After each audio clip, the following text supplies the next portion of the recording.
જ્યારે વૃદ્ધાશ્રમમાં તેનો અંતિમ સમય નજીક આવ્યો ત્યારે અજયે ઇન્ચાર્જને ફોન કર્યો અને તેમને એક પત્ર આપ્યો, જેમાં તેમને કહેવામાં આવ્યું હતું કે જ્યારે તેઓ મૃત્યુ પામે ત્યારે તે તેમના બાળકોને પહોંચાડે. અજયનું તે રાત્રે અવસાન થઈ ગયું. જ્યારે ઇન્ચાર્જ તેમણે આપેલા નંબર પર ફોન કર્યો ત્યારે તેમનો પુત્ર એક પ્રખ્યાત રાજકારણી હતો. તે તેના પિતાના અંતિમ સંસ્કારમાં હાજર રહ્યો નહોતો, પરંતુ જ્યારે ઇન્ચાર્જે પત્ર મોકલ્યો ત્યારે તે માણસ તરત જ વૃદ્ધાશ્રમમાં પહોંચ્યો.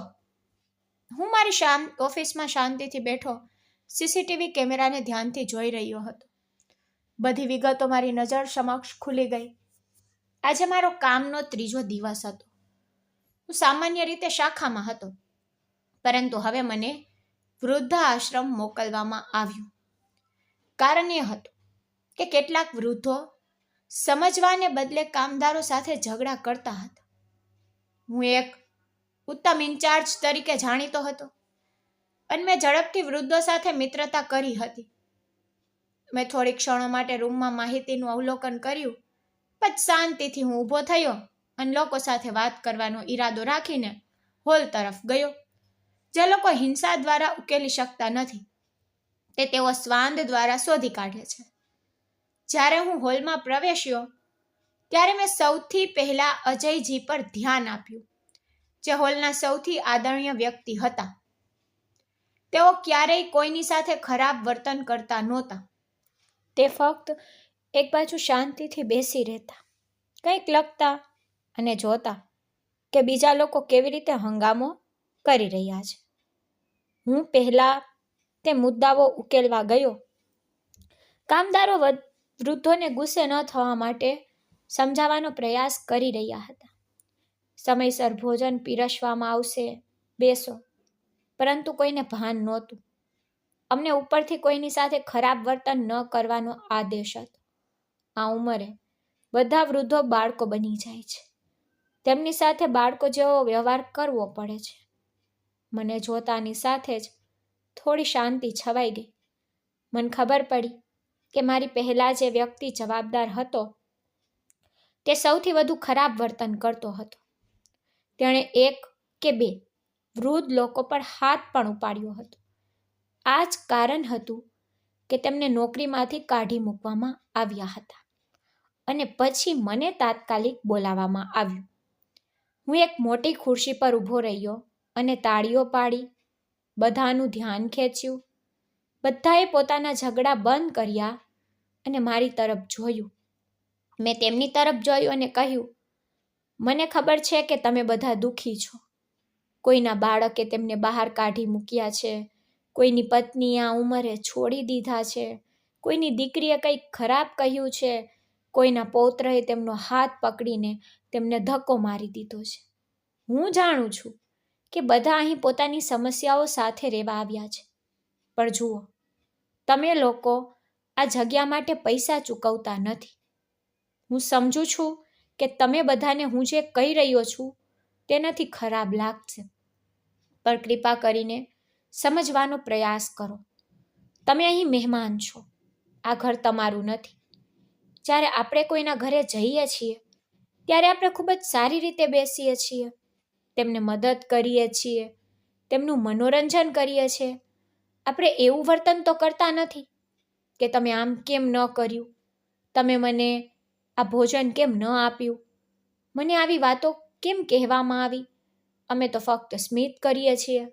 તેવી જ રીતે આ વૃદ્ધાશ્રમ તમારા બધા માટે એક મહેમાન ગૃહ છે. તમે અહીં કેટલાક સમયથી છો, કોઈ જાણતું નથી. કોઈ જાણતું નથી કે જીવન ક્યારે સમાપ્ત થશે. અને તમે બધા જે ઉંમરે જીવો છો તેમાં આપણે બધાએ ધીરજ અને સૌમ્યતા વિશે વિચારવું જોઈએ. નિઃશકપણે તમારું ભોજન મોડું આવી રહ્યું છે, સ્ટાફ તમારી સાથે અસંસ્કારી વર્તન કરી રહ્યો છે, પણ વૃદ્ધ અને સમજદાર હોવાથી તે તમારી ફરજ છે કે કૃપા કરીને થોભો.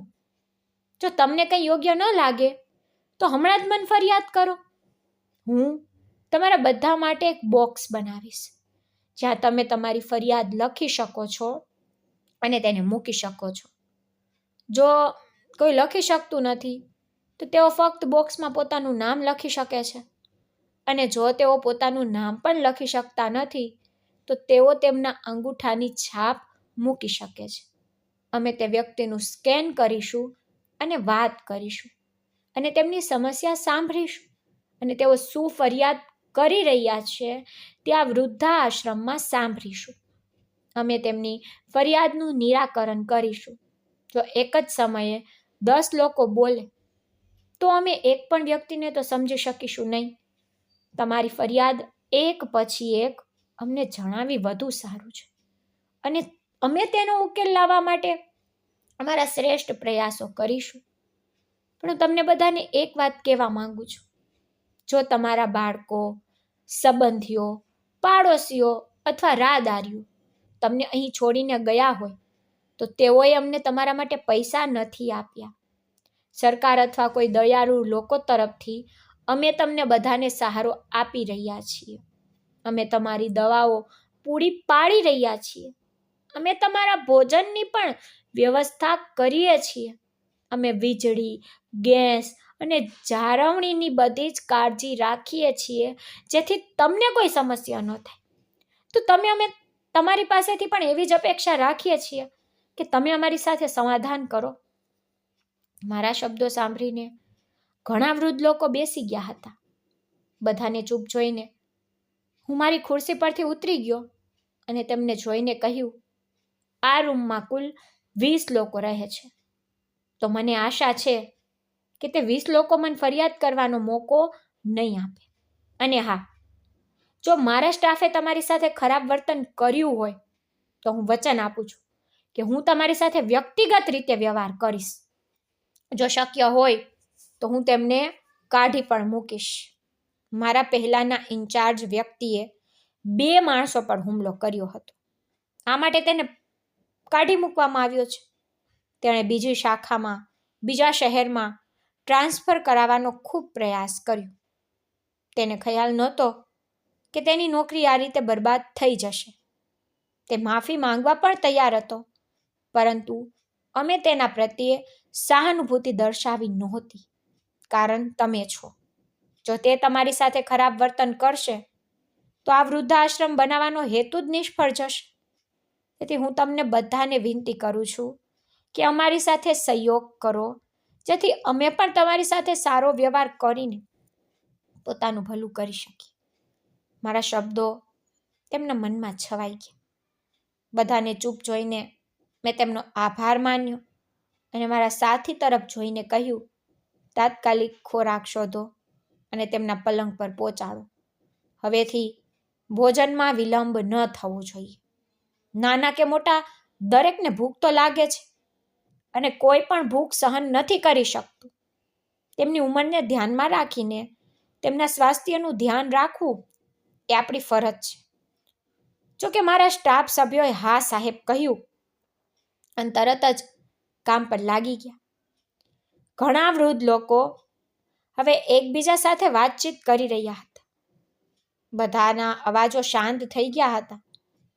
થોડા સમય પહેલા અહીં જે હંગામો થઈ રહ્યો હતો તે શાંત થઈ ગયો હતો. મારી નજર ફરીથી અજયજી પર પડી, જે શાંતિથી કંઈક લખવામાં વ્યસ્ત હતા. હું થોડા વિચારશીલ પગલાં ભરતા તેમની પાસે ગયો. મેં જોયું કે તેઓ પત્ર લખી રહ્યા હતા. હું તેમની બાજુમાં બેઠો થોડી વાર વિચારતો રહ્યો કે મને તેમની બાજુમાં બેઠો જોઈને તેમણે તરત જ પત્ર બંધ કર્યો અને મારી તરફ જોઈને પૂછ્યું, શું તમને કંઈ જોઈએ છે દીકરા? મેં કહ્યું ના, અને તેનો હાથ પકડીને કહ્યું, તમારું નામ અજય છે? તેમણે માથું હલાવ્યું અને મેં હસીને કહ્યું, તમારું નામ સારું છે. મેં મારા દીકરાનું નામ પણ અજય રાખ્યું છે. અજય નામના લોકો તો ખૂબ બહાદુર હોય છે. તે પણ ખૂબ બહાદુર છે. તે કોઈ પણ વાતથી ડરતો નથી. તે ઘણીવાર કહે છે કે જો કોઈ મને ખોટું કરશે તો હું ચોક્કસ બદલો લઈશ, પણ હું ઘણીવાર તેને ઠપકો આપું છું અને કહું છું કે બદલો લેવો એ માનવ સ્વભાવ છે, પણ જો આપણે આ સ્વભાવ બદલીએ તો આપણે આખા સમાજને બદલી શકીએ છીએ. મારી પત્ની ઘણીવાર મારા શબ્દો પર હસે છે, તેના દીકરાને ઠપકો આપે છે અને કહે છે કે તમે જે કહી રહ્યા છો તે મારી સમજની બહાર છે. જો તમે હવે તમારા દીકરાને કહો કે બદલો ન લે તો તે મોટો થઈને લોકોનો સામનો કેવી રીતે કરશે? પણ હું કહું છું કે બદલો ફક્ત આત્મસંતોષ અને સામેની વ્યક્તિને નુકસાન પહોંચાડવા વિશે છે. જો તમે કોઈની સાથે આવું જ કરો છો તો તમારા અને તેમનામાં શું ફરક પડશે? શું સાચું કહું છું ને? મારા શબ્દો સાંભળીને તેણે માથું હલાવ્યું. પછી કાળજીપૂર્વક તેને કહ્યું, તારી પત્ની બિલકુલ સાચી છે. કોઈએ ક્યારેય સ્ત્રીના શબ્દોને અવગણવા જોઈએ નહીં. આ મારો પોતાનો અંગત અનુભવ છે. તું જાણે છે, મારી પત્ની ઘણીવાર કહેતી હતી કે કોઈ વ્યક્તિ માટે ક્યારેય એટલું બધું ન કરો કે પછી જ્યારે તમને તે વ્યક્તિ અથવા વસ્તુ પાસેથી ઈચ્છતી લાભ ન મળે ત્યારે તમે ખૂબ દુઃખી થાવ. અને હું હંમેશા તેને હસીને કહેતો કે તું તો મૂર્ખ છે. એવું નથી. જો તમે કોઈનું ભલું કરો તો તમને બદલામાં ભલાઈ જ મળશે. પરંતુ હવે મને ખ્યાલ છે કે જો તમે કોઈનું ભલું કરો છો તો તમને ફક્ત દુઃખ જ મળશે, ભલાઈ નહીં. અને કોઈ તમને મદદ નહીં કરે. તમે ફક્ત આ દુઃખને અંદરથી અનુભવતા મરી જશો, પરંતુ કોઈ મદદ કરવા આવશે નહીં. આટલું કહીને તેણે માથું નમાવ્યું. તેને ખૂબ દુઃખી જોઈને મને તરત જ ખબર પડી ગઈ કે તે તેના કોઈ બાળક અથવા સંબંધી વિશે પૂછી રહ્યા છે. મને ખબર નહોતી કે તેને વિદાય આપવા કોણ આવ્યું હતું. મને અહીં ફક્ત 3 દિવસ જ થયા હતા. હું કંઈ બોલું તે પહેલાં જ તેણે મારો હાથ પકડી લીધો અને કહ્યું કે જ્યારે હું આ દુનિયા છોડીને જઈશ ને ત્યારે મારા બાળકોને મારા અંતિમ સંસ્કારમાં આમંત્રણ આપજો. જો કોઈ ન આવે તો તું મારા શરીરનો અગ્નિ સંસ્કાર કરી શકે છે. મારા અંતિમ સંસ્કારમાં દીકરાની જેમ હાજરી આપજે. બધી જવાબદારીઓ પૂર્ણ કરજે. આ સાંભળીને મેં તરત જ કહ્યું કે ભગવાન ન કરે કે તમને કંઈ થાય. ભગવાન તમને આપણે બધા પર સતત છાયો આપે અને તમને લાંબુ આયુષ્ય આપે. તેણે માથું હલાવ્યું અને કહ્યું, ના દીકરા, એવું ના બોલ. બસ પ્રાર્થના કર કે જ્યારે હું મરી રહ્યો છું ત્યારે મને તે સરળ લાગે અને ભગવાન મારા મૃત્યુ પછી મને માફ કરે. ભગવાન મારા પાપો માફ કરે. તું મારા માટે આવું કરીશ? તે ખૂબ ઉદાસ દેખાતા હતા. મેં માથું હલાવ્યું અને કહ્યું કે જો કોઈ ન આવે તો પણ હું તમારા અંતિમ સંસ્કારમાં આગળ હોઈશ. તમે મારા પિતા જેવા છો. અને જો હું મરી જાઉં તો પણ તમે મારા અંતિમ સંસ્કારમાં આગળ હોવા જોઈએ. આ સાંભળીને તેણે તરત જ મારા હોઠ પર હાથ મૂક્યો અને માથું હલાવ્યું. એવું ના બોલ દીકરા, તું હજુ નાનો છે. તારી ઉંમર કેટલી છે? મુક્તપણે જીવ અને હું તારા માટે પ્રાર્થના કરીશ કે જે રીતે તું બધાની સેવા કરે ભવિષ્યમાં તારા બાળકો તારા માટે પણ એવું જ કરે. તને સારું બાળક મળે. મેં તેની તરફ જોયું અને કહ્યું, તમે મને જાણો છો, મને અહીંયા ફક્ત 3 દિવસ જ થયા છે. મારા શબ્દો સાંભળીને તે હસ્યો અને મારા માથા પર હાથ મૂક્યો કે જો કોઈ વ્યક્તિનું હૃદય સારું હોય તો તે સરળતાથી સ્પષ્ટ થઈ જાય છે. તે જે રીતે બધાને ચૂપ કરી દીધા, જે રીતે તે કોઈને આશા ન આપી, જે રીતે તે ખોટા વચનો ન આપ્યા, મને તારા વિશે આ વાત ખૂબ ગમ્યું. એક સારો વ્યક્તિ ક્યારેય ખોટું નથી બોલતો. તમારા સંજોગો ગમે તે હોય, જો તમે સત્ય કહો તો આખી દુનિયામાં તારા જેવા કોઈ નથી. ખોટું બોલીને તમે કોઈને ક્ષણિક ખુશી આપી શકો છો, પરંતુ સત્ય કહીને તમે તેમને જીવનભરની શરમથી બચાવી શકો છો. મેં મારું જીવન જીવ્યું છે. મારી પાસે ઘણો અનુભવ છે. ફક્ત તને જોઈને હું કહી શકું છું કે તું ખૂબ સારો વ્યક્તિ છે. હા, હું ફક્ત એટલું જ કહીશ કે ક્યારેય કોઈના માટે એટલું બધું ન કરો કે તને પાછળથી પસ્તાવો થાય અને તું અંદરથી તૂટી જાય. શું તું મને સમજે છે? તેના શબ્દો મારા મનમાં ઉતર્યા નહીં, પણ મેં માથું હલાવ્યું. તેણે મારી તરફ જોયું અને કહ્યું, અને એક વાત, જ્યારે હું મરીશ ને ત્યારે મારા બાળકોને આ પત્ર મોકલો. જો કોઈ નહીં આવે તો મને આશા છે કે મારા 4 બાળકો આવશે. તેના શબ્દો સાંભળીને મેં ભગવાનને પ્રાર્થના કરી કે આ માણસના શબ્દો સાચા પડે, કારણ કે તેની સાથે વાત કર્યા પછી મને પણ ખ્યાલ આવી ગયો હતો કે તે ખરેખર દુઃખી માણસ છે. હું થોડીવાર તેની સાથે બેઠો અને પછી બહાનું બનાવીને ચાલ્યો ગયો, કારણ કોઈ તાત્કાલિક બાબત નહોતી. તે હતી કે હું તેનું દુઃખ અને તેના શબ્દો સહન કરી શકતો નહોતો. મારા રૂમમાં પાછા ફર્યા પછી મેં શ્વાસ લીધા વિના 2 ગ્લાસ પાણી પીધું અને કમ્પ્યુટર પર તેનું નામ શોધવાનું શરૂ કર્યું. તો તેની આખી ફાઇલ મારી સામે આવી. મેં તેને ખોલીને વાંચવાનો ઈરાદો રાખ્યો અને જાણવાનો કે તેને કોણ અહીં લાવ્યું, કોણ તેને અહીં છોડી ગયું અને તે કેટલા સમયથી ત્યાં રહેતા હતા.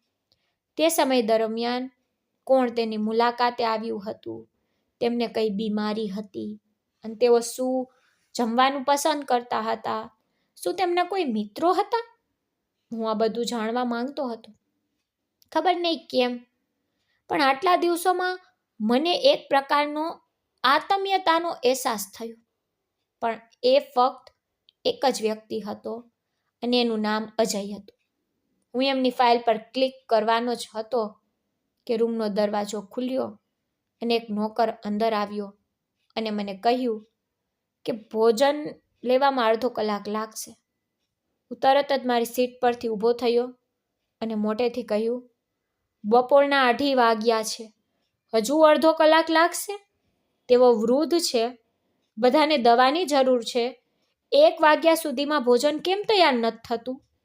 મેં તરત જ નોકરને કહ્યું અને તેણે કહ્યું કે સાહેબ, તેમણે સવારે 11 વાગે તો નાસ્તો કર્યો છે.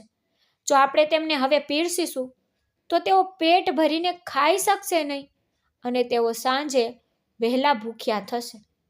જ્યારે હું રસોડા તરફ આગળ વધ્યો, મેં પૂછ્યું, આ નિયમો કોણે બનાવ્યા? બપોરનું ભોજન 3 વાગ્યે, નાસ્તો 11 વાગ્યે અને રાત્રિ ભોજન મધ્યરાત્રિ 12 વાગ્યે પીરસવામાં આવે છે. તેણે અમારી તરફ માથું હલાવ્યું.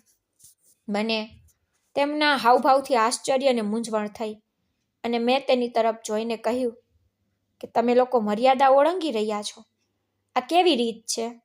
જો આ રીતે જ ચાલતું રહ્યું તો તે થોડા મહિનામાં જતા રહેશે અને આ વૃદ્ધાશ્રમ બંધ થઈ જશે.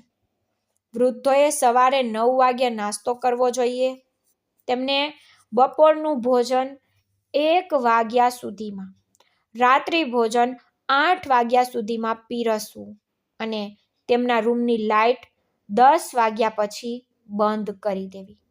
ત્યારે જ તેમના સ્વાસ્થ્યમાં સુધારો થશે. શું તેઓ કસરત કરે છે?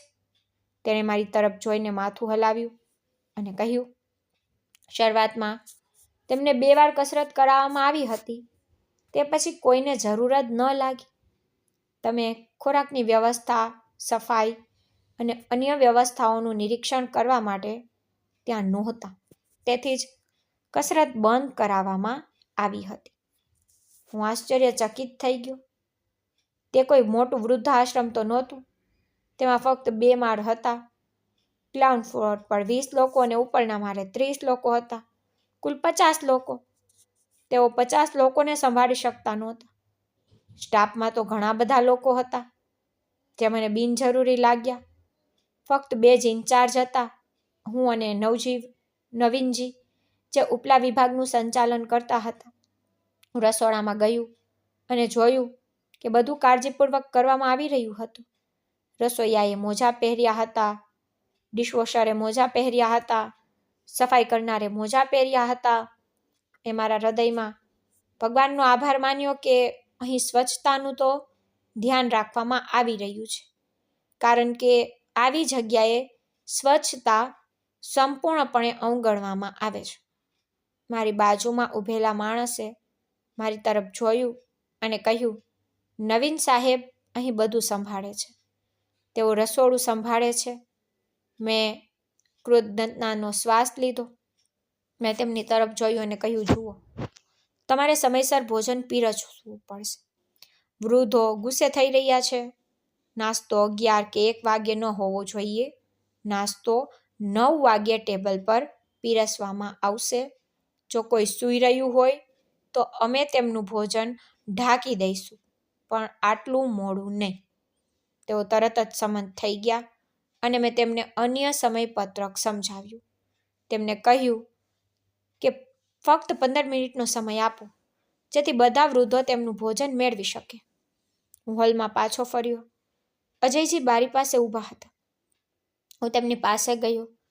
તેમને વિચારપૂર્વક જોઈને કહ્યું કે ભોજન તો પીરસવામાં આવી રહ્યું છે. કૃપા કરીને ડાઇનિંગ હોલમાં આવો. તેણે માથું હલાવ્યું અને કહ્યું, ના, મને ભૂખ નથી. હું ઠીક છું. તમે તમારું વચન પાળશો ને, ઇન્ચાર્જ?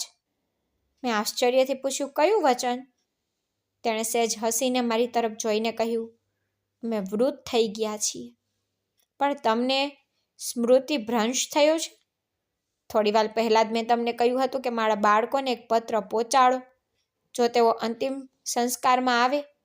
તેની વાત સાંભળી હું નારાજ થયો અને મેં ગુસ્સામાં કહ્યું, જુઓ કાકા, આવી વાતોથી સાવધાન રહો, કારણ કે મને આવી વાતો બિલકુલ પસંદ નથી. તમારા મૃત્યુ વિશે વાત ન કરો. આજથી આ વિશે ખૂબ કાળજી રાખો. અને હવે ડાઇનિંગ હોલમાં આવો. તમે મારી સામે કંઈક ખાઓ, તમારી દવા લો, આરામ કરો અને કાલે સવારે 10 વાગ્યે હું તમને ફરવા લઈ જઈશ. તેણે સહેજ હસીને બારી તરફ પાછું જોયું. મને તેની અવગણના કરવાનું ખરાબ લાગ્યું, પણ તે ક્ષણે મને ધીમેથી તેને આશ્વાસન આપવું જરૂરી લાગ્યું. હું કંઈ બોલું તે પહેલાં તેણે કહ્યું, જુઓ દીકરા, તું જા અને તારું કામ કર. મને ભૂખ નથી, અને જો મને ભૂખ લાગી તો હું ખાઈશ. ચિંતા ના કર. કોઈને ખોરાક માટે ભીખ માંગવી એ સૌથી મૂર્ખતાપૂર્ણ કામ છે. પેટ એવી વસ્તુ છે કે જ્યારે વ્યક્તિ ભૂખ્યો હોય ને ત્યારે તે બધું ભૂલી જાય છે અને ફક્ત ખોરાક જ ખાય છે. શું તું સમજે છે કે હું શું કહી રહ્યો છું? તેની વાત સાંભળીને હું ચૂપ થઈ ગયો. તેણે કહેવાનો ઈરાદો રાખ્યો હતો કે કોઈની પાસે ભીખ માંગવી મૂર્ખામી છે. ખોરાક એવી વસ્તુ છે જેને કોઈ નકારી શકે નહીં. થોડી વાર પછી બધા ડાઇનિંગ હોલમાં આવ્યા, જમવા બેઠા. નવીન સાહેબના ફ્લોર પરથી બધા લોકો આવી ગયા હતા અને તેઓ બધા ખૂબ વૃદ્ધ હતા. મને દરેકને તેમની સમસ્યાઓ અને તેઓ અહીં શા માટે છે તે પૂછવાનું મન થયું, પરંતુ હું કોઈ દુઃખ પહોંચાડવા માંગતો નહોતો, તેથી હું ચૂપ રહ્યો. નવીન સાહેબ આજે ક્યાંક ગયા હતા. તેમના પુત્રનો જન્મદિવસ હતો. તેઓ ઘણીવાર તેમના સાથે સમય વિતાવીને ઉજવણી કરતા હતા.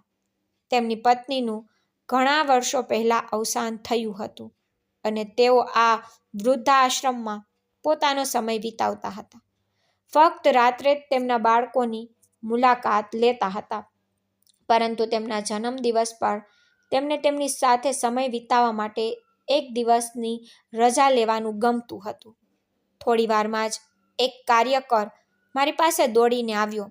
મને જોઈને કહ્યું કે અજયજી અંદરથી અસ્વસ્થ લાગે છે. તેને શ્વાસ લેવામાં તકલીફ પડી રહી છે.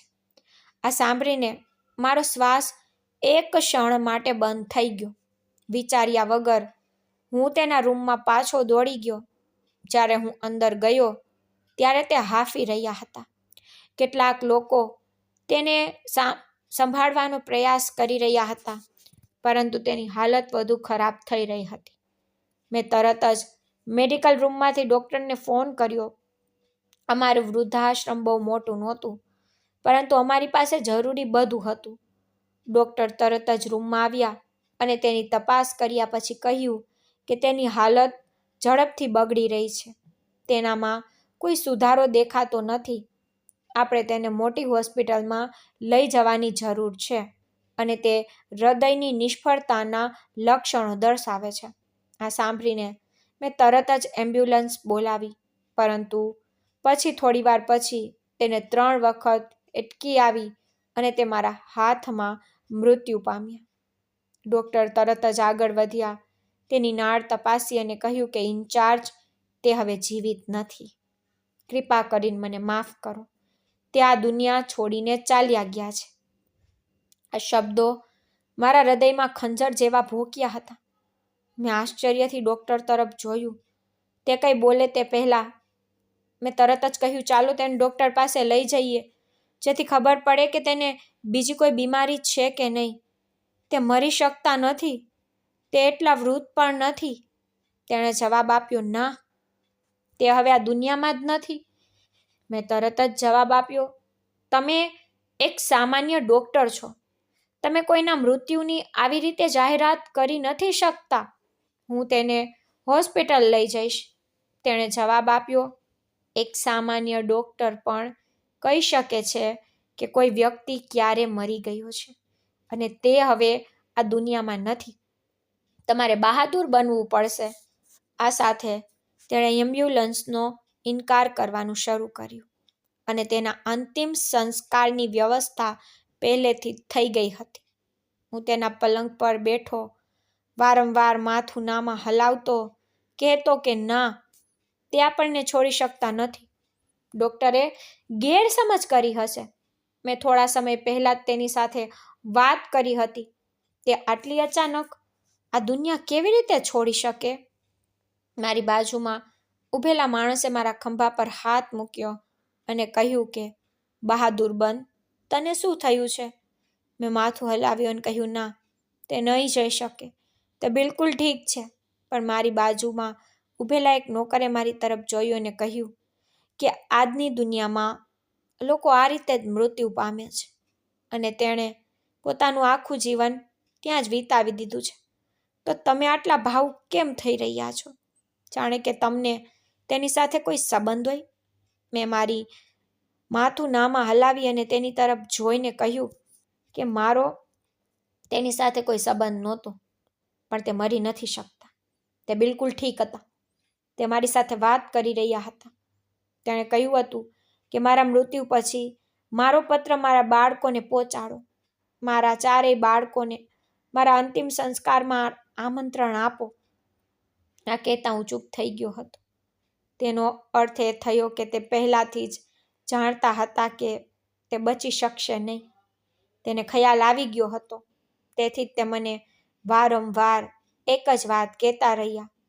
હું ત્યાં બેસી રહ્યો, મારું માથું પકડી રાખ્યું. મારી આંખોમાંથી અનૈચ્છિક રીતે આંસુ વહેવા લાગ્યા.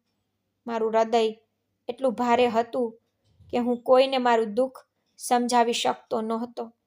નવીન સાહેબે માલિકને ફોન કર્યો હતો. જ્યારે કોઈ મૃત્યુ પામે છે ત્યારે ઘણા લોકો અંતિમ સંસ્કારમાં જોડાય છે. વૃદ્ધાશ્રમ ફક્ત નામનું હોય છે. ત્યાં રહેનાર દરેક વ્યક્તિ પોતાના નજીકના માનવામાં આવે છે. હું લાંબા સમય સુધી ત્યાં બેઠો રહ્યો, તેના વિશે વિચારતો રહ્યો અને પછી હિંમત એકઠી કરીને મારા રૂમમાં ગયો.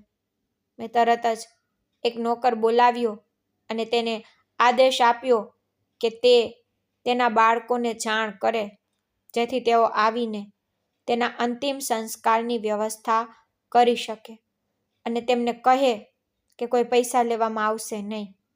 હું મારા ખિસ્સામાંથી બધું ચૂકવીશ અને વૃદ્ધાશ્રમનો માલિક પણ આ વખતે પૈસા ચૂકવશે નહીં. મારા શબ્દો સાંભળીને નોકરે માથું હલાવ્યું અને મારી સામે તેને ફોન કરવાનું શરૂ કર્યું. થોડી વાર પછી એક માણસે ફોનનો જવાબ આપ્યો અને ફોન સ્પીકર પર હતો. મેં પહેલાં નોકરને તેનું નામ પૂછ્યું અને પછી તેને અજયજીના મૃત્યુની જાણ કરી. બંને બાજુ થોડી વાર માટે મૌન રહ્યું અને પછી તેણે કહ્યું કે હું આજે આવી શકીશ નહીં. તમે લોકો ક્યારે અંતિમ સંસ્કાર પાડવા તૈયાર થશો? નોકરે કહ્યું, થોડા સમય પછી, કારણ કે અમે કોઈને લાંબા સમય સુધી રાખતા નથી. તે માણસે તેની વાત સાંભળીને કહ્યું, તો માફ કરશો, હું નહીં આવી શકું. તમે મારા બીજા ભાઈને ફોન કરી શકો છો. તમારી પાસે મારા ચારેયના નંબર છે. આટલું કહીને તેણે ફોન કાપી નાખ્યો. મેં આશ્ચર્યથી ફોન તરફ જોયું. આવો કિસ્સો મેં પહેલી વાર જોયો નહોતો. આવું ઘણી વાર બનતું હતું. વૃદ્ધાશ્રમના રહેવાસીઓએ પણ આવી જ મુશ્કેલીઓ સહન કરી હતી અને તેમના મૃત્યુ પછી પણ તેમને પરિવારો તેમના અંતિમ સંસ્કારમાં હાજરી આપતા નહોતા. મેં નોકરને બીજા દીકરાને ફોન કરવાનું કહ્યું. થોડી વાર પછી એક પુરુષ અવાજ આવ્યો, સાહેબ કહો, શું થયું છે? મેં તમને પહેલાં કહ્યું હતું કે તમારે અમારા મોટા ભાઈને તમારી કોઈ પણ સમસ્યા માટે ફોન કરવો. તમે મને કેમ ફોન કરી રહ્યા છો? તમે તો અમને બિનજરૂરી રીતે હેરાન કરો છો. ગમે તે હોય, તે બોલવાનું પૂરું કરે તે પહેલાં નોકરે કહ્યું કે જે વ્યક્તિ તમને હેરાન કરી રહ્યો હતો તે હવે જીવિત નથી. તેની અર્થી ટૂંક સમયમાં લઈ જવામાં આવશે. તમારે આવવું જોઈએ. તમારા મોટા ભાઈએ કહ્યું કે તે ખૂબ વ્યસ્ત છે.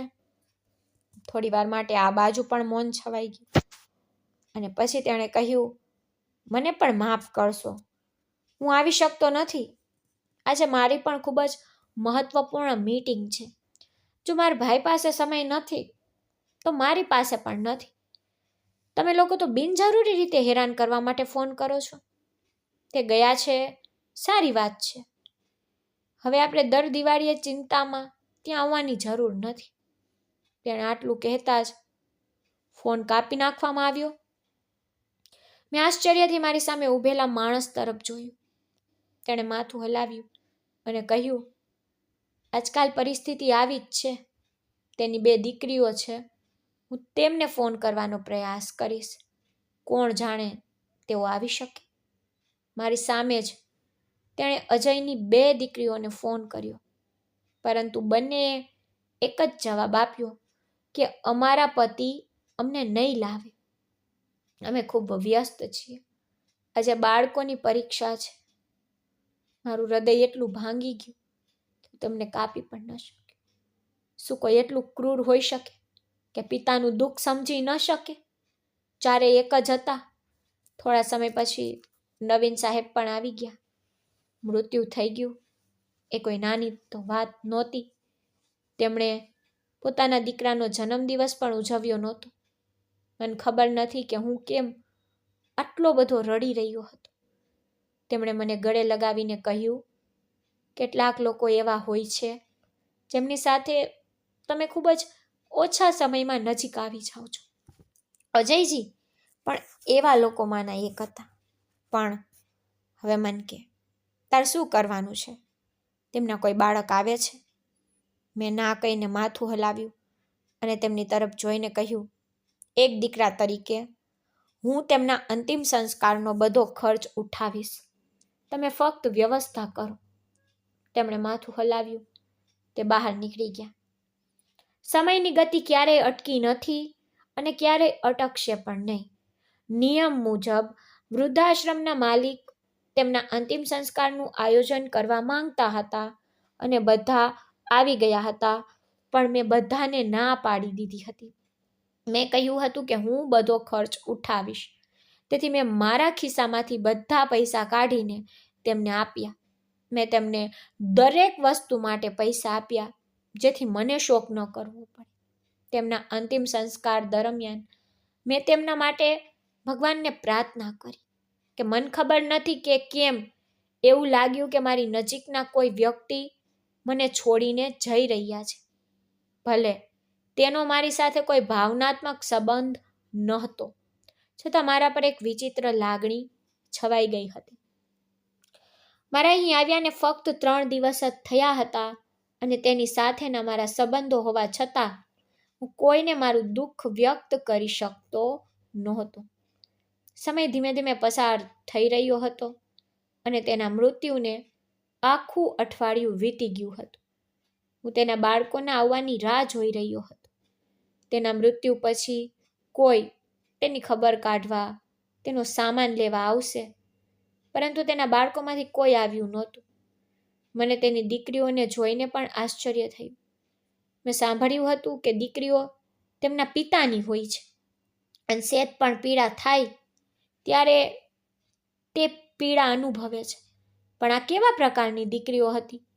જ્યારે તેમના પિતા મૃત્યુ પામ્યા ત્યારે પણ તેઓ આવી નહીં અને તે પછી પણ આવી નહીં.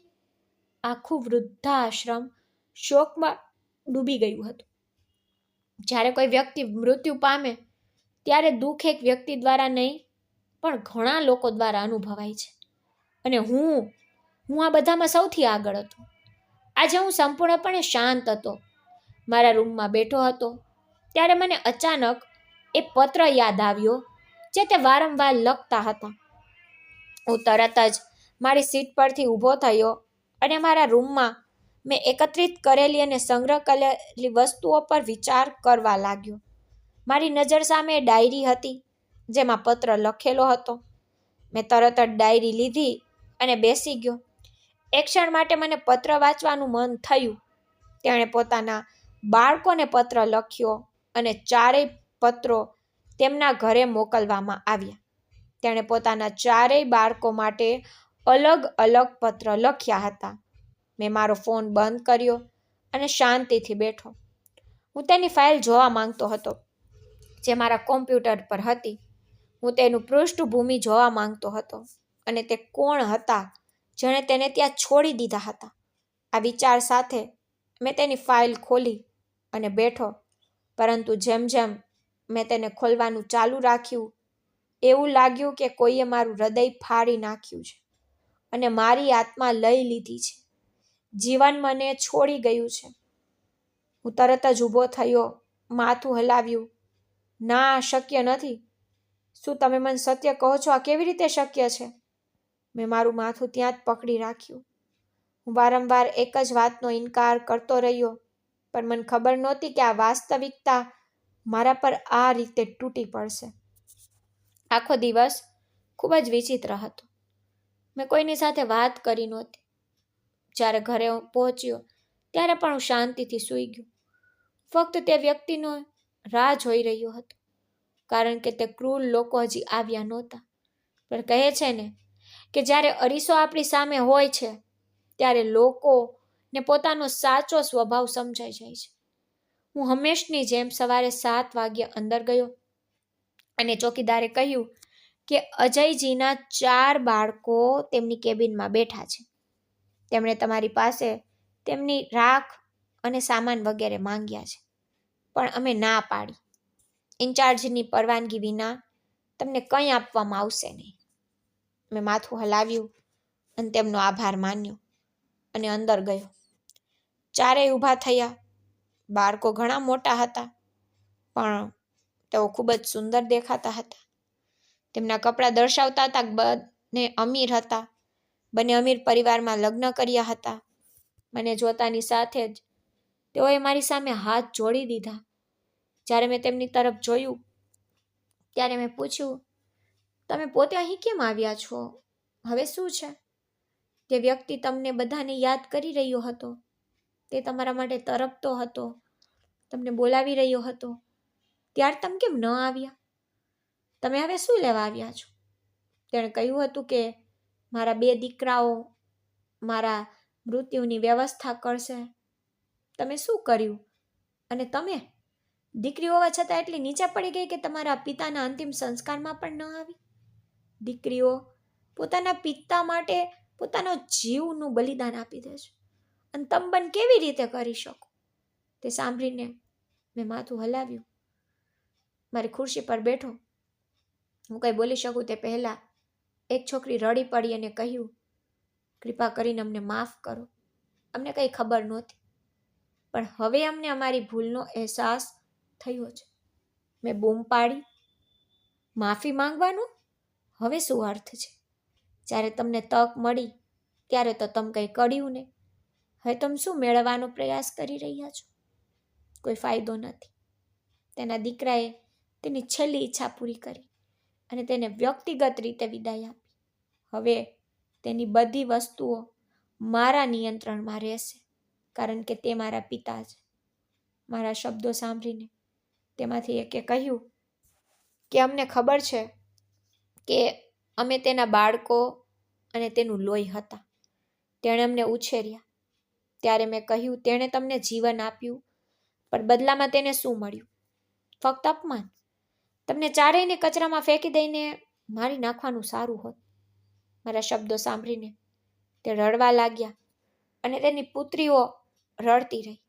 તેની મોટી પુત્રીએ કહ્યું, અમને સત્ય ખબર નહોતી.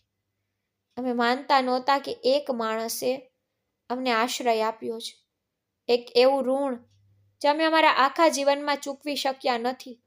જો તે દિવસે તેણે મને પોતાના હાથમાં ન લીધી હોત અને અમને તેના ઘરમાં સ્થાન ન આપ્યું હોત તો કોઈ કૂતરો અમને ખાઈ ગયો હોત. જ્યારે તેની બીજી બહેને કહ્યું કે મને વિશ્વાસ નથી આવતો કે પપ્પાએ મને અનાથ આશ્રમમાંથી દત્તક લીધી હતી. જો તેમણે મને દત્તક ન લીધી હોત તો મને ખબર નથી કે હું ક્યાં હોત. તેના પુત્રએ પણ કહ્યું, અમે તેમનું ઋણ ચૂકવી શકતા નથી. જો તેમણે અમને અનાથ આશ્રમમાંથી દત્તક ન લીધા હોત તો અમે પણ બરબાદ થઈ ગયા હોત. અમારી પાસે રહેવા માટે જગ્યા ન હોત. અમે ભટકતા રહેતા હોત. તે અમને ઘરે લઈ ગયા, શિક્ષિત કર્યા અને પિતાની જેમ પોતાના ઘરે લાવ્યા. હું આશ્ચર્યથી બોલ્યો, પણ ગઈકાલે મને એ પણ સમજાયું કે તેમના મૃત્યુથી મને આટલું દુઃખ કેમ થયું હતું.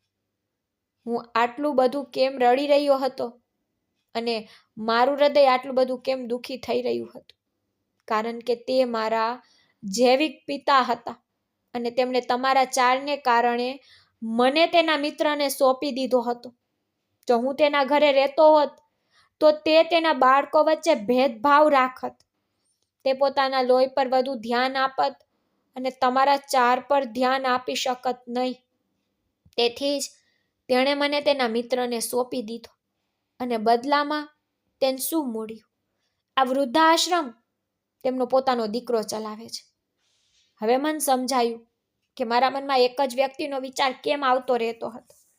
અજયજી એટલે કે પપ્પા મને તેમના ઘરે બોલાવવા માંગતા હતા અને જ્યારે હું તેમની પાસે ગયો, તેમની સાથે વાત કરી અને તેમને સાંત્વના આપી ત્યારે તેમણે તેમની જવાબદારીઓ મને સોંપી અને ચાલ્યા ગયા. આ કેવો ન્યાય છે? કાશ મેં તે દિવસે તેમની ફાઇલ વાંચી લીધી હોત અને તેમના જીવન વિશે સત્ય શોધી લીધું હોત. મેં આ કહ્યું કે તરત જ હું રડવા લાગ્યો. પછી બંને છોકરીઓ મારી નજીક આવી અને મારા ખંભા પર હાથ મૂકીને કહ્યું, અમને માફ કરો. અમારા કારણે તમારા હકો છીનવાઈ ગયા. પણ અમે વચન આપીએ છીએ કે અમે પપ્પાના જીવનમાં કોઈ ભૂમિકા નથી ભજવી, પણ અમે તમને અમારા પોતાના માનીએ છીએ. તમે અમારા પિતાની છેલ્લી નિશાની છો. મેં તરત જ તેમના હાથ હટાવી દીધા અને ગુસ્સામાં કહ્યું, કોઈ કામનું નથી. હું તમારું શું કરું? તમે મારા પિતાને સહારો આપ્યો નથી તો તમે મન શું આપી શકો? અને મને કોઈ સહારાની જરૂર નથી. હવે અહીંથી નીકળી જાઓ. તેમનો સામાન અહીં જ છે, તેમના બધા બાળકો સાથે. તમે જ્યાં ઈચ્છો ત્યાં જાઓ અને કેસ દાખલ કરો. હું અહીં જ ઊભો છું. હું તેમને કહીશ કે તમારા ચારેય લોકોએ તેના જીવનમાં શું ભૂમિકા ભજવી હતી. પણ હું ક્યારેય કોઈને માફ નહીં કરું. તે બધા મારી પાસે માફી માંગતા રહ્યા પણ મેં કોઈને માફ ન કર્યા. મેં ઘણીવાર જોયું છે કે જ્યારે કોઈ વ્યક્તિ જીવિત હોય છે ત્યારે આપણે તેની કિંમત કરતા નથી. આપણે તેના પર ચીસો પાડીએ છીએ, તેના પર બૂમો પાડીએ છીએ અને તેને ગાળો આપીએ છીએ. પણ જ્યારે તે મૃત્યુ પામે છે ત્યારે આપણે તેની યાદમાં દુઃખી થઈએ છીએ, રડીએ છીએ. આપણે તેના માટે પ્રાર્થના કરીએ છીએ અને તેના પાછા ફરવાની આશા રાખીએ છીએ. પણ હવે શું ફાયદો જ્યારે તે હવે ત્યાં નથી? જ્યારે કોઈ વ્યક્તિ જીવિત હોય છે ત્યારે કોઈ તેની કિંમત કરતું નથી.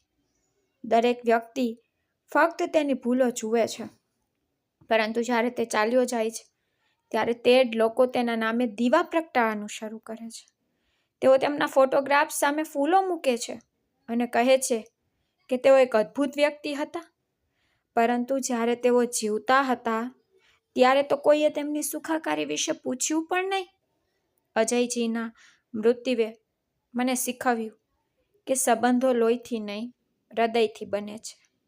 3 દિવસનો સાથ હતો, પણ એ 3 દિવસમાં તેમણે મને જે પોતાનાપણું આપ્યું તે કદાચ મારા આખા જીવનમાં કોઈએ આપ્યું ન હોય તેવું હતું. જ્યારે પણ હું તેમની સાથે વાત કરતો ત્યારે એવું લાગતું હતું કે મારી નજીકનો કોઈ વ્યક્તિ મારી સાથે વાત કરી રહ્યો છે. તેમના શબ્દોમાં એક આશ્વાસન હતું. તેમના ચહેરા પર એક વિચિત્ર શાંતિ હતી. જાણે તેમણે દુનિયાની દરેક મુશ્કેલી સ્મિત સાથે સહન કરી હોય. અને હવે જ્યારે મને ખબર પડી કે તેઓ મારા પોતાના છે, મારા પોતાના પિતા, તો એવું લાગ્યું કે જાણે મારી આત્માનો એક ટુકડો છીનવી લેવામાં આવ્યો હોય. તેમના બાળકો આવ્યા હતા, પણ ખૂબ મોડું થઈ ગયું. સાચું કહું તો કેટલાક સંબંધો સમય સાથે નહીં, પણ લાગણીઓ સાથે બને છે. અને જ્યારે લાગણીઓ જ મરી જાય ત્યારે સંબંધ ફક્ત નામનો રહે છે. તેમણે મને તેમના મિત્રને આપી દીધો, જેથી હું એક સારો વ્યક્તિ બની શકું, જેથી તેમણે દત્તક લીધેલા 4 અનાથ બાળકો પોતાને કોઈ બીજાના કહી શકે. તેમણે બીજાના ચહેરા પર સ્મિત લાવવા માટે પોતાની ખુશીનું બલિદાન આપ્યું. અને બદલામાં તેમને શું મળ્યું? આ વૃદ્ધાશ્રમ, આ એકલતા અને એક એવું મૃત્યુ જેમાં કોઈ આપણું નહોતું. જો તેમના છેલ્લા શ્વાસ સુધી તેમના બાળકોનું નામ લેતા રહ્યા, પરંતુ તેમના બાળકો ક્યારેય આવ્યા નહીં. તેણે તેને ગુમાવ્યા નહીં, મેં મારી જાતને ગુમાવી દીધી. તે દિવસે જ્યારે મેં તેની અંતિમ યાત્રા પસાર થતી જોઈ અને તેના બાળકોના અવાજો સાંભળ્યા કે અમે ખૂબ વ્યસ્ત છીએ, અમે નહીં આવીએ, કોઈનું હૃદય તોડવું કેટલું સરળ છે.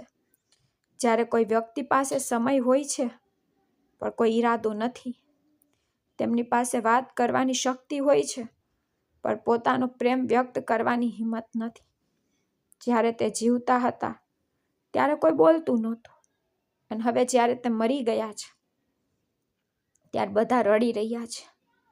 તેઓ સોશિયલ મીડિયા પર સ્ટેટસ પોસ્ટ કરી રહ્યા છે, શ્રદ્ધાંજલિ રાખી રહ્યા છે, પરંતુ તે દિવસે જ્યારે તે શ્વાસ લઈ રહ્યા હતા ત્યારે તો કોઈએ તેનો હાથ પકડીને કહ્યું નહીં કે પપ્પા, અમે તમારી સાથે છીએ. મેં કોઈની પાસેથી કંઈ પણ અપેક્ષા રાખવાનું બંધ કરવાનું નક્કી કર્યું. હું તેના નામે ટ્રસ્ટ સ્થાપિત કરીશ, અજય સેવાગૃહ. એક એવી જગ્યા જ્યાં કોઈ પિતા, કોઈ માં, કોઈ વૃદ્ધ વ્યક્તિ એકલા અનુભવે નહીં. જ્યાં કોઈ પુત્ર ન હોય તો રાઘવ જેવો તેમનો પુત્ર બની શકે. જ્યાં કોઈ પુત્રી આવી ન શકે તો કોઈ અજાણી વ્યક્તિ તેને માં કહી શકે. ત્યાં કોઈના આંસુ લૂછવા માટે કોઈ હોવું જોઈએ. ત્યાં કોઈએ સાંભળ્યું ન હોય તે દરેક પીડા સાંભળી શકાય. મેં હવે તે જે રસ્તે છોડી ગયા હતા તેના પર શરૂઆત કરી છે. તેણે જે અધૂરું છોડી દીધું તેના પર હું કામ કરવાનું ચાલુ રાખીશ, જેથી તેનું નામ ફક્ત દિવાલો પર નહીં પણ હૃદયમાં જીવંત રહે. કારણ કે મને સમજાયું છે કે સંબંધો લોહીથી નહીં પણ હૃદયથી બંધાય છે. બાળકો તો ફક્ત નામ રાખે તે નથી. બાળક એ છે જે પિતાના મૃત્યુ પછી પણ તેમના સ્વપ્નને જીવંત રાખે, જે તેના નામને પોતાના જીવનનો હેતુ બનાવે, જે તેના સ્વપ્નને પૂર્ણ કરે. હું હવે કોઈને ધિક્કારતો નથી. મારી એક જ ફરિયાદ છે.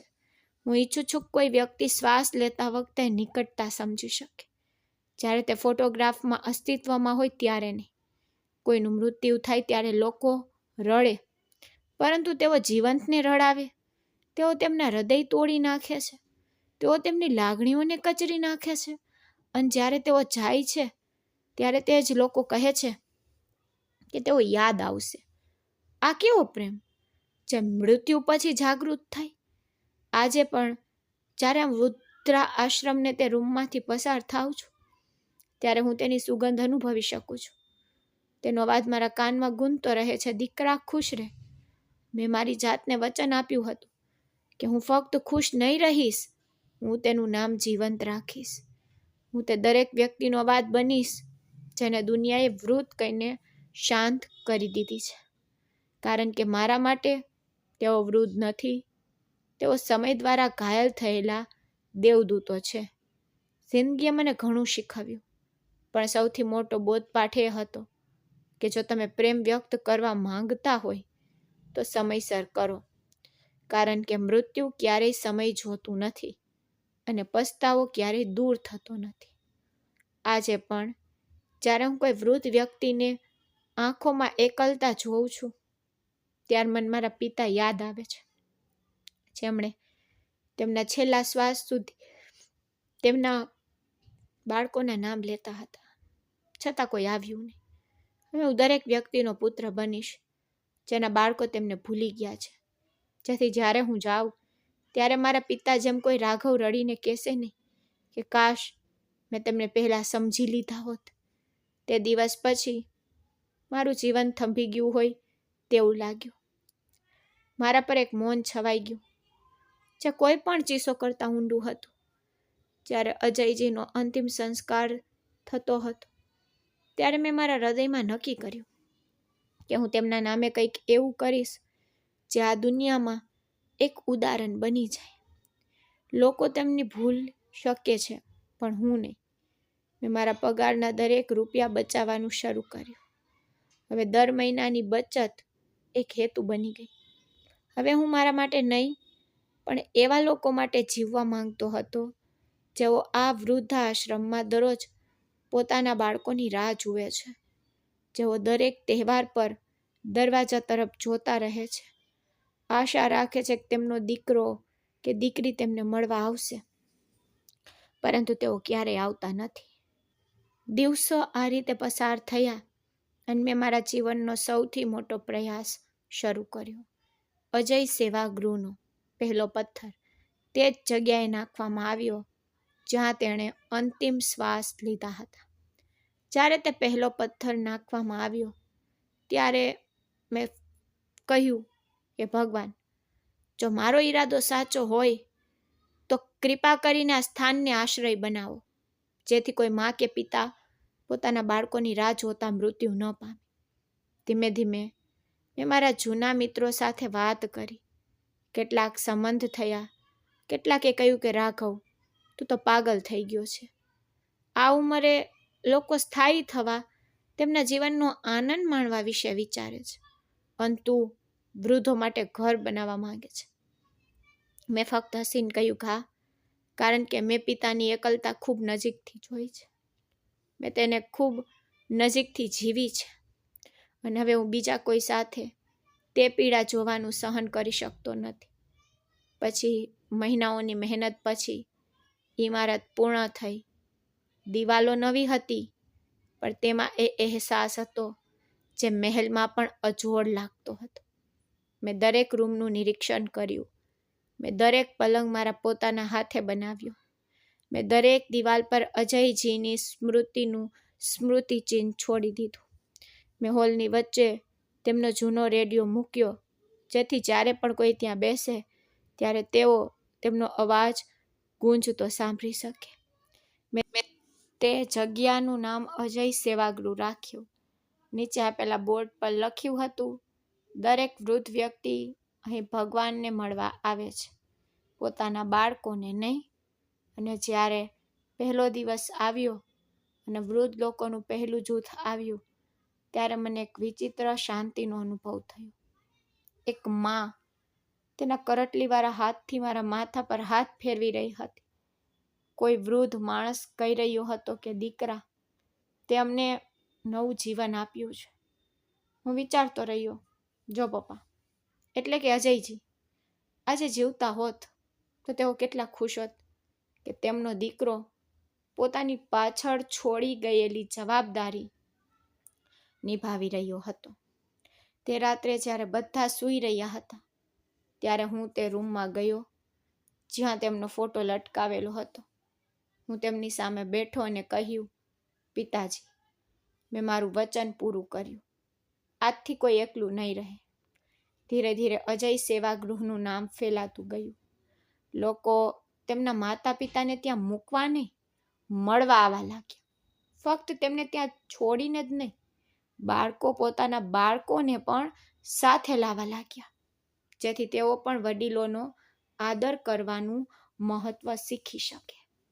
જ્યારે મા પોતાના પુત્ર વિશ્વનો સૌથી મોટો ખજાનો જોતી, ત્યારે હું ઘણીવાર તેના ચહેરા પરનું સ્મિત જોતો. તે દુનિયાનો સૌથી મોટો ખજાનો હતો. તે ક્ષણે મને એવું લાગ્યું કે મારા પિતાની આત્મા ઉપરથી જોઈને હસતી હશે.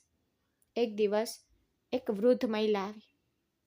તેના ચહેરા પર ઊંડી ઉદાસી હતી. મેં તેને કહ્યું કે દરેક વ્યક્તિ અહીં રહેવાનું શીખે છે અમ્મા.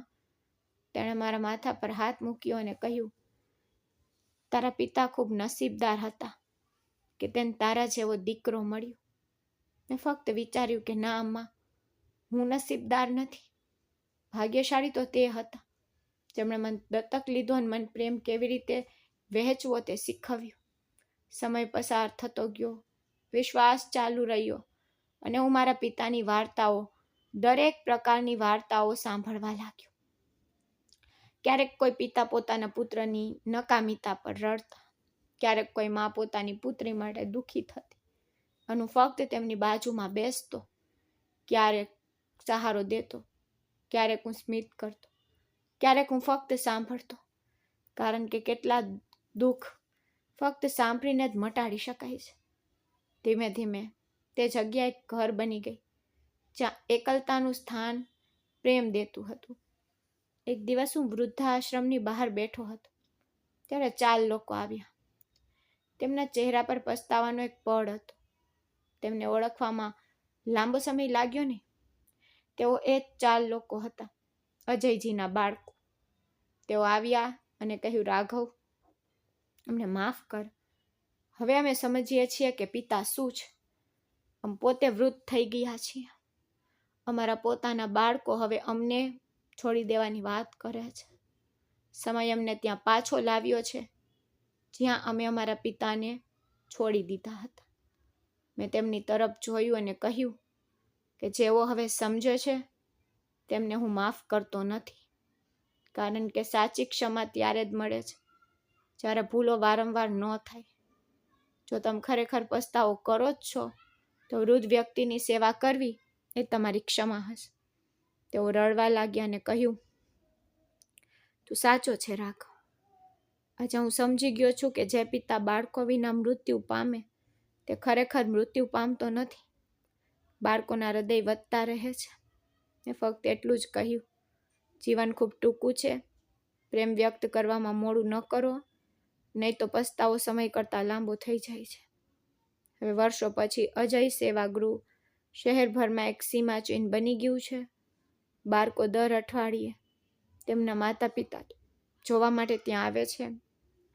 કેટલાક મીઠાઈ લાવે છે, કેટલાક ફૂલો લાવે છે અને કેટલાક ફક્ત હાથ પકડીને કહે છે, પપ્પા મને માફ કરો, અમે આવી ગયા છીએ. આજે જ્યારે હું રાત્રે ત્યાં ફરવા જાઉં છું ત્યારે મને તે રૂમ દેખાય છે જ્યાં અમે પહેલી વાર મળ્યા હતા. અને હું સ્મિત કરીને વિચારું છું કે પપ્પા, મેં મારું વચન પાળ્યું. આજે પણ જ્યારે હું તેમના ફોટા સામે બેસું છું ત્યારે હું કહું છું કે પપ્પા, તમે તો કહ્યું હતું કે દીકરા, મારા મૃત્યુ પછી મારો પત્ર મારા બાળકોને પહોંચાડ. મેં ફક્ત એક જ પત્ર નહોતો પહોંચાડ્યો, મેં તે પ્રેમ પહોંચાડ્યો જે તમે તેમને આપવા માંગતા હતા. અને હવે હું દરેક વ્યક્તિને એ જ વાત કહું છું. અને હવે હું દરેક વ્યક્તિ માટે તે જ કરી રહ્યો છું જે તમે મારા માટે કરવા માંગતા હતા. ક્યારેક જ્યારે હું રાત્રે એકલો બેસું છું ત્યારે મને લાગે છે કે પ્રેમ વ્યક્ત કરવા માટે કોઈ ખાસ પ્રસંગની જરૂર નથી. તમારે ફક્ત એક સાચા હૃદયની અને એક ક્ષણની જરૂર છે જે પસાર થાય તે પહેલાં કંઈક સારું કરી શકે. મેં જીવનમાંથી શીખ્યું છે કે સમય બધું શીખવે છે. એકમાત્ર શરત એ છે કે સાંભળવાની હિંમત હોય. મેં જોયું છે કે જ્યારે લોકો યુવાન હોય ત્યારે તેઓ વિચારે છે કે તેમની પાસે પુષ્કળ સમય છે, પરંતુ વાસ્તવમાં કોઈની પાસે સમય નથી હોતો. તે ફક્ત ફરતું રહે છે અને આપણે વિચારીએ છીએ કે આપણે કાલે કરીશું, કાલે કહીશું, કાલે મળીશું, પણ સત્ય એ છે ક્યારેક તે કાલ આવતી જ નથી. તેથી જ મેં આજે જે કહેવું હોય ને તે કહેવાનું શીખી લીધું છે. આજે જેને ઈચ્છો તેને મળો, આજે જે હાથ તમે ઈચ્છો તે પકડો, કારણ કે જ્યારે સમય બદલાય છે ત્યારે તે ફક્ત અફસોસ જ છોડીને જાય છે, અને અફસોસમાં યાદો અને અપરાધ સિવાય કંઈ રહેતું નથી. પરંતુ મેં જોયું છે કે પ્રેમ વ્યક્ત કરવા માટે પૈસાની જરૂર નથી, તેને ફક્ત લાગણીની જરૂર હોય છે. મેં મારા પિતાને જોયા જ્યારે તેઓ દરરોજ સાંજે મારી સાથે બેસતા અને અવિરત વાતો કરતા. તે પ્રેમનો હતો. તે કેવી કાળજી હતી જે મેં તેમના જીવતા હતા ત્યારે ક્યારેય અનુભવી નહોતી. જ્યારે તેઓ ગયા ત્યારે મને સમજાયું, પ્રેમ બતાવવા માટે ભવ્ય કાર્યોની જરૂર નથી, ફક્ત નાના વિચારો પૂરતા છે. તેથી જ મેં મારી જાતને વચન આપ્યું કે હું ફરી ક્યારેય કોઈને અવગણીશ નહીં, કારણ કે દરેક વ્યક્તિની અંદર એક વાર્તા છુપાયેલી હોય છે, અને જ્યાં સુધી તે સમાપ્ત ન થાય ત્યાં સુધી આપણે તેને સમજી શકતા નથી. વાસ્તવમાં સંબંધો શબ્દોથી ટકાવી શકતા નથી, તે મૌન રહીને ટકાવી શકાય છે. જ્યારે બીજી વ્યક્તિ રડે છે ત્યારે ફક્ત તેમની સાથે બેસો. જ્યારે તેઓ ગુસ્સે થાય ત્યારે ધ્યાનથી સાંભળો. જ્યારે તે ભૂલ કરે ત્યારે તેમને માફ કરો, કારણ કે જે માફ કરે તે હંમેશા જીતે, અને તે મોટા દિલોનો વ્યક્તિ હોય છે. મેં અજયજીને જોયા જ્યારે તેમના પોતાના દીકરાઓએ તેમને ઘરમાંથી કાઢી મૂક્યા. ત્યારે પણ તેમણે કહ્યું હતું કે દીકરા ખરાબ ન લાગ, તેઓ મારા બાળકો છે. જ્યારે તેઓ સમજશે ત્યારે તેઓ ચોક્કસ પાછા આવશે. અને જુઓ, તેમણે ક્યારેય તેમને શ્રાપ આપ્યો નહીં. કદાચ એટલા માટે જ તેની આત્મા આજે પણ શાંતિમાં છે, કારણ કે તેણે નફરત નહોતી કરી, તે પ્રેમથી ચાલ્યા ગયા. મને સમજાયું કે જીવનમાં સાચી શાંતિ મોંઘા ઘર કે કારમાં નથી મળતી. તે શાંતિ ત્યારે મળે છે જ્યારે તમે કોઈનું દુઃખ ઓછું કરો છો, જ્યારે તમે કોઈના કરટલીવાળા હાથોને શાંતિથી ભરી દો છો, જ્યારે કોઈ માં કહે છે કે દીકરા તું અહીં છે અને મને બીજા કંઈની જરૂર નથી. તે એકલી લાગણી વ્યક્તિને ધનવાન બનાવે છે. મેં મારા જીવનનો દરેક ક્ષણ કોઈના ચહેરા પર સ્મિત લાવવાનો પ્રયાસ કરવામાં વિતાવ્યો છે, અને જ્યારે હું રાત્રે એકલો બેસું છું ત્યારે હું મારી જાતને કહું છું કે રાઘવ, તું ગરીબ નથી. તને એવી સંપત્તિ મળી છે જે પૈસાથી ખરીદી શકાતી નથી. પણ ક્યારેક મને લાગે છે કે લોકો કહે છે કે ભગવાન જોઈ શકતા નથી, પણ હું તેને દરરોજ જોઉં છું. જ્યારે કોઈ વૃદ્ધ વ્યક્તિ બાળકોની જેમ સ્મિત કરે છે, જ્યારે માની આંખોમાં શાંતિ ભરાઈ જાય છે, ત્યારે મને લાગે છે, અને હું ખરેખર માનું છું કે ભગવાન દરેક માનવીમાં રહે છે. આપણે ફક્ત તેને કેવી રીતે ઓળખવું તે જાણતા નથી, અને જ્યારે આપણે જાણીએ છીએ ત્યારે જીવન પોતે જ શાંતિપૂર્ણ બની જાય છે. મેં એ પણ શીખ્યું કે દરેક વ્યક્તિ ભૂલો કરે છે. જે લોકો પોતાના વડીલોને છોડી દે છે તેઓ સમય જતાં એકલા પડી જાય છે, કારણ કે જીવન એક વર્તુળ જેવું છે. જેમ તમે વાવો છો તેમ તમે લણશો. જો તમે આજે તમારા માતા પિતાને છોડી દો છો, તમારા બાળકો કાલે તમને છોડી દેશે. તેથી જ હું હંમેશા કહું છું કે સમય જતાં સંબંધોને પોષો, તેમને એક કરો, કારણ કે પ્રેમના બીજ સમયની સૂકી માટીમાં ઉગતા નથી. હું એમ પણ કહું છું કે પ્રેમ વ્યક્ત કરવા માટે શબ્દોની જરૂર નથી. તમારે ફક્ત એક સાચા દેખાવ અને બધા દોષોથી મુક્ત હૃદયની જરૂર છે.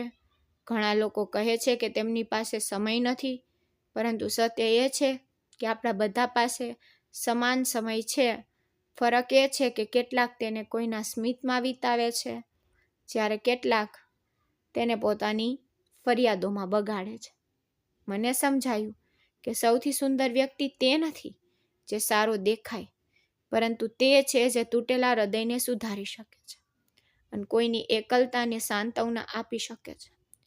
મેં મારા પિતા સાથે તે સમય જોયો જ્યારે તેઓ એકલા હતા, પરંતુ હવે હું ખુશ છું કે કોઈ એકલું નથી.